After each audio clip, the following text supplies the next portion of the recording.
అండి ఇక్కడ మేము ఒక 30 సంవత్సరాల సంది మా మా వంతు సహకారంతో ఆ అమ్మవారికి ఎంతో ఘనంగా పూతరాజులను పెట్టుకుంటూ ఎంతో చేసుకుంటూ వెళ్తున్నాం. మాకు ఎవరు సపోర్ట్ చేయకుండా మా ఫ్రెండ్స్, మా నవయువ యూత్ అసోసియేషన్ తరపు నుంచి మా ఫ్రెండ్స్ అందరం కలిపి మేమందరం ఎంతో ఘనంగా చేసుకుంటూ వెళ్తున్నాం.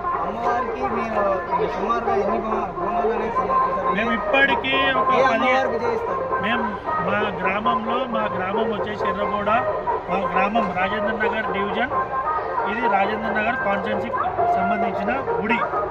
మేము ఇప్పటి సంది ఒక 30 సంవత్సరాల సంది మా ఫ్రెండ్స్ అందరం కలిసి అమ్మవారికి ఘనంగా, మాకు ఎవ్వరు సపోర్ట్ చేయరు, మేము మా అంతలా మేము సపోర్ట్ చేసుకొని అంతా. అమ్మవారు మీకు ఎలాంటి కోరికలు? మా అమ్మవారు మాకు ఇంత సపోర్ట్ చేస్తున్నందుకు మేము చిన్న ఉన్నప్పటి ఈ స్థాయికి వచ్చినాం. మేము 10 మందిని చూసుకునే స్థాయికి వచ్చినాం. ఇప్పుడు ముందు మమ్మల్ని ఒకరు చూసుకునేటట్టుండే, ఇప్పుడు 10 మందిని మేము చూసుకునే స్థాయికి మేము వచ్చినాం అమ్మవారి దయతో.